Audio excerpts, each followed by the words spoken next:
सर्वांना क्रांतिकारी जय भीम, जय महाराष्ट्र. मी Varsha Maske Kamble, republican party of India Maharashtra राज्य उपाध्यक्ष. गेल्या कित्येक दिवसापासून काही जे वाद सुरू आहेत, म्हणजे वाद म्हणजे इंटरनल वाद नाही, जे काय वाद सुरू आहेत मराठी बोलण्याचे किंवा परप्रांतीय वगैरे वाद सुरू आहेत, त्याच्या संदर्भात मी काही मागण्या केल्या होत्या कागदोपत्री. आणि त्याच्यामध्ये काही रिप्लायसुद्धा आले होते. मुख्यमंत्री देवेंद्र फडणवीस यांचा रिप्लाय आला होता.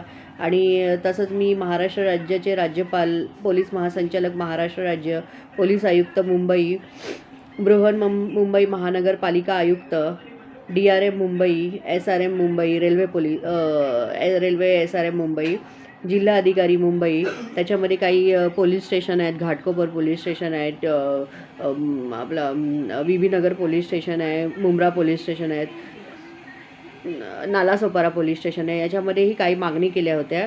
या ठिकाणी मागण्या अशा आहेत की या ठिकाणी महाराष्ट्रातल्या या ठिकाणी बऱ्याच वर्षापासून, म्हणजे सुरुवातीपासून इथे जन्म झालेल्याच लोकांवरती या अन्याय केले जात आहेत.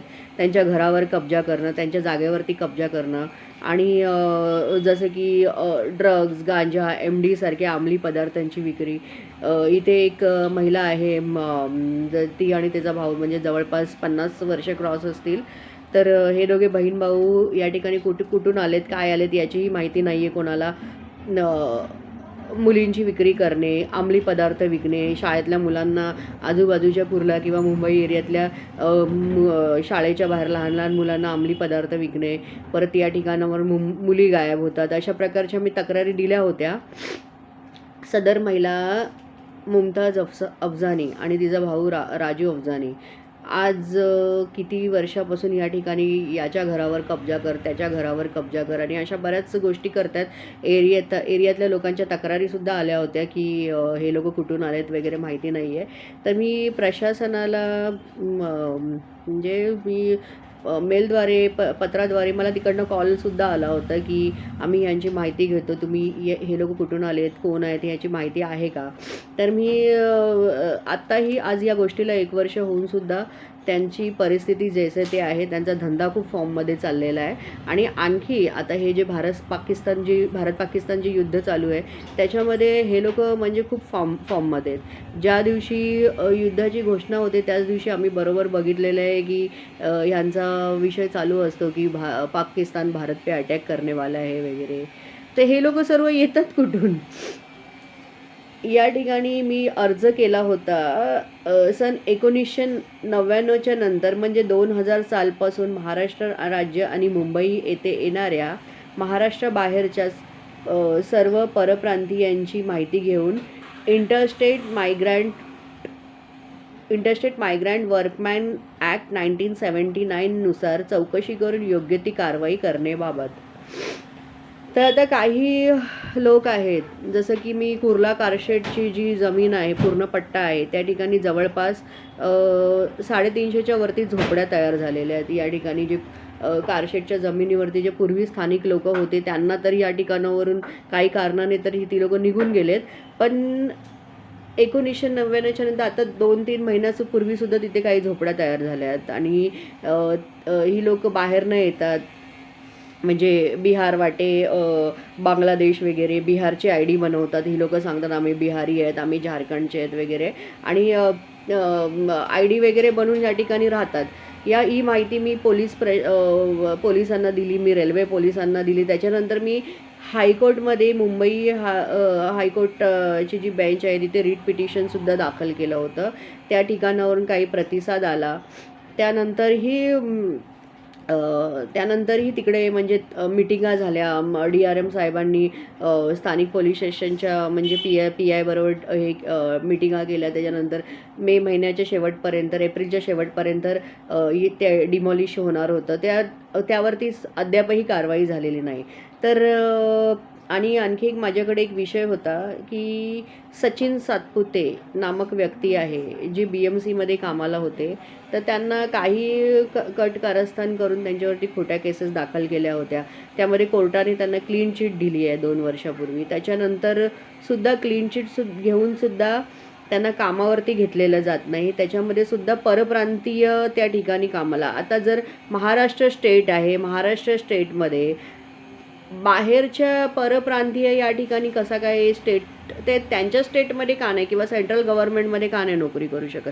महाराष्ट्र स्टेटमध्ये परप्रांतीय जो मराठी भाषिक नाही आहे तो कसा काय नोकरी करतो, हा सुद्धा एक प्रश्न माझ्यासमोर होता. त्या संदर्भातली सुद्धा मी काही तक्रारी मेल केल्या होत्या या 10 दिवसापूर्वी. त्याच्यावरती सुद्धा मला रिप्लाय आला होता, परंतु मेन कमिटीकडे गेल्यानंतर पुन्हा ती परिस्थिती जैसे ती झाली. आता विषय असा आहे की इंटरस्टेट मायग्रंट वर्कमॅन ॲक्ट 1979 यामध्ये मराठी भाषिक किंवा महाराष्ट्रातले जे व्यक्ती आहेत किंवा महाराष्ट्रामध्ये जो बेकायदेशीर कब्जा होतो त्यावरती फक्त राज ठाकरे साहेब ह्यांनाच एकट्यांना लढण्याचं म्हणजे त्यांनी ठेका घेतलेला आहे का? आपले काही त्याच्यामध्ये म्हणजे आपलं ते कर्तव्य नाही आहे का? तर यामध्ये मी जी मागणी केलेली आहे यामध्ये असा विषय येतो की इंटरस्टेट मायग्रंट वर्कमॅन ॲक्ट 1979 हा विषय जर तुम्ही दुसऱ्या राज्यात जात आहेत त्या ठिकाणी त्या ठिकाणच्या पोलीस प्रशासनाकडे तुमची सगळी येणाऱ्या वर्कर लोकांची सगळी माहिती त्या ठिकाणी अपडेट पाहिजे.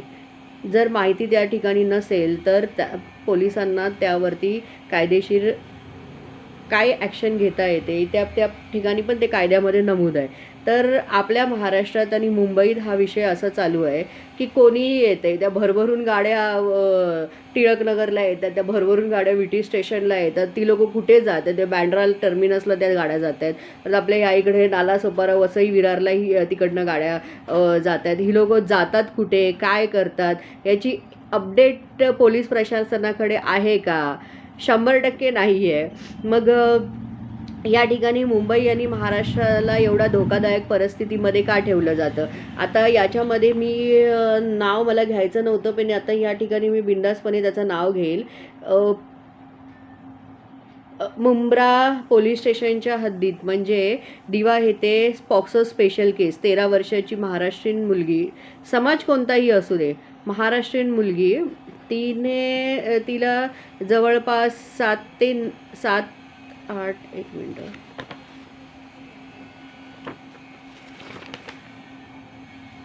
9 उत्तर भारतीय मुलं त्या मुलीला ब्लॅकमेल करत होते. त्याच्यानंतर बरंच काही प्रकरण झालं, व्हिडिओ काढला. त्याच्यामध्ये त्या मुख्य आरोपीचं नाव आहे वैभव पाटवा. व्हिडिओ काढले, व्हिडिओ व्हायरल केले. व्हिडिओ जवळपास 25 लोकांच्या मोबाईलमध्ये आहे. ती मुंब्र्याला आज स्पेशल केस चालू आहे.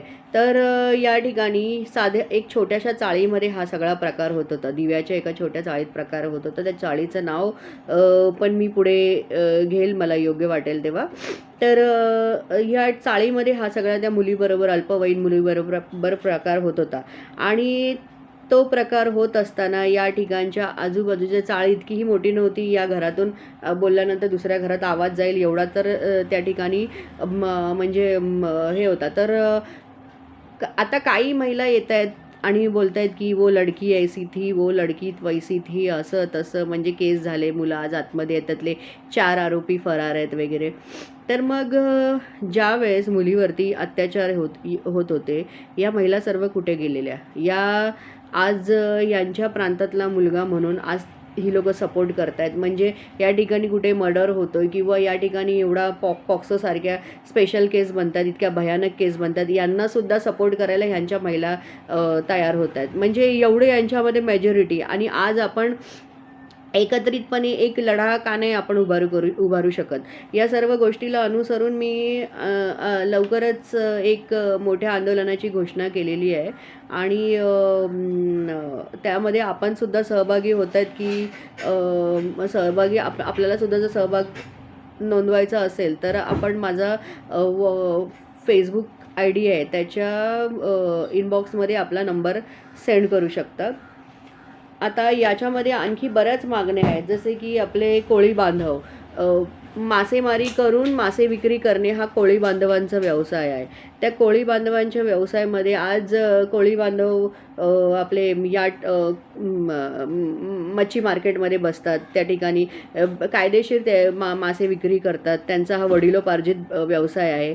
या ठिकाणी बाहेरून आलेले व्यक्ती आलेत, धक्क्यावरती जातात. धक्क्यावरती जाऊन तिकडे फेकलेली साईडला मच्छी ती काढणार आणि ती डबल भावामध्ये ती घरोघरी त्याची विक्री करणार. मग ज्या कायदेशीर ज्या मासे विक्री करणाऱ्या ज्या महिला बसलेल्या आहेत, कोळी महिला, त्यांचं काय? त्यांना कितीतरी वेळेस पाठीभर माल परत घेऊन जावा लागतो. मग ह्याच्यामध्ये सुद्धा ही लोकं आज हे केले. आज वडापावचा धंदा जर चालू असेल एखादा, त्याच्यामध्ये पण मग 4 ही लोकं तयार होतात आणि त्याचं वडापावचा आजूबाजूला कुठे धंदा करू देणार नाही. आज आमच्या मराठी माणसाला जर एखादा व्यवसाय करायचा असेल तर त्याला गुमास्ता लायसन बनवा, त्याला MSME सर्टिफिकेट बनवा, त्याला रजिस्ट्रेशन सर्टिफिकेट बनवा, GST भरा, GSTच्या नोटिसा येतात. हे सगळे नियम आमच्या मराठी माणसाला लागू आहेत. यांना जर या ठिकाणी बाहेर या लोकांनी बेकायदेशीर धंदा लावलेला आहे, बेकायदेशीर हे लोक जे रोजचे 3-3, 4-4, 5-5 हजार रुपये कमवत आहेत, तर त्यांना GST का नाही आकारली जात? त्यांना GSTच्या नोटिसा का येत नाहीत? या सगळ्या मागण्या या ठिकाणी केलेल्या आहेत. आणि आता माझी अशी मागणी आहे की इंटरस्टेट मायग्रंट वर्कमॅन ॲक्ट 1979 नुसार या मुंबईत आणि महाराष्ट्रात येणाऱ्या प्रत्येकाची चौकशी करून याचा रेकॉर्ड ठेवणं आता या ठिकाणी अनिवार्य करण्यासाठी मला या 15 दिवसात जर काय मला याचा पुढे फीडबॅक नाही आला, मी या सर्व विभागाला लेखी प्रतसुद्धा मागितलेली आहे. तर मी पुढे मुंबई हायकोर्टामध्ये याची याचिका दाखल करणार आहे. आणि याचिका दाखल करून तर मला न्यायव्यवस्थेवरती पूर्ण विश्वास आहे. त्याच्यानंतरची सुद्धा भूमिका काय घ्यायची हे सुद्धा मला माहिती आहे. आणि या प्रकारे तुम्ही लोकसुद्धा मला मदत कराल ही माझी अपेक्षा आहे. आता आणखी एक विषय आहे याच्यामध्ये की परभणीमधून लोणकर म्हणून एक वृद्ध व्यक्ती, त्यांनी पण माझ्याकडे तक्रार केली होती. त्यांच्या घरावरती कब्जा केलेला आहे. म्हणजे लोणकर हे परभणीला राहतात, त्यांच्या हातावरची पोटं आहेत. त्यांनी स्वतः त्यांच्या महिन्यातल्या कष्टाचे पैसे काढून नालासोपारामध्ये जागा घेतली. नंतर त्याचं बिल्डरचा प्लॅन आला, कन्स्ट्रक्शन झालं, त्यांना त्या ठिकाणी फ्लॅट देण्यात आला. आणि काही काळानंतर त्यांच्या पत्नी एक्सपायर झाल्यानंतर फक्त 5 ते 6 महिने त्यांना लक्ष देता नाही आलं. त्या ठिकाणी एक व्यक्ती जातो, यादव म्हणून व्यक्ती जातो, त्या घरावर कब्जा मारतो. त्या बिल्डिंगच्या बोर्डवरती त्या यादवचं नाव आणि लोणकर त्यांच्या घरातले लोक गेल्यानंतर तो तिथे दादागिरी करतो, बोलतो माझं घर आहे, मी घरपट्टी बनवली आहे वगैरे असं तसं. तर या ठिकाणी फ्लॅट आहे तर घरपट्टी कशी काय बनवली हा एक मोठा प्रश्न आहे. आणि दादागिरी अशी केली जाते की यांच्याकडे जागा खरेदी केलेले पेपर आहेत, जागेचे सर्व व्यवहाराचे कागदपत्र आणि सर्व असताना हा व्यक्ती यादव जातो. मला आता त्या दिवशी आम्ही तुळज पोलीस स्टेशनला नालासोपाऱ्याच्या भेट घेतली होती. त्यामध्ये कळालं की यादवची पोच खूप वरपर्यंत आहे. नालासोपारा, वसई, विरारचे काही बदल्या वगैरे जे करतो तो यादवच करतो वगैरे. म्हणजे ही लोक बाहेरून एवढे मोठे व्यक्ती झाले का? जर यादवच्या हातामध्ये जर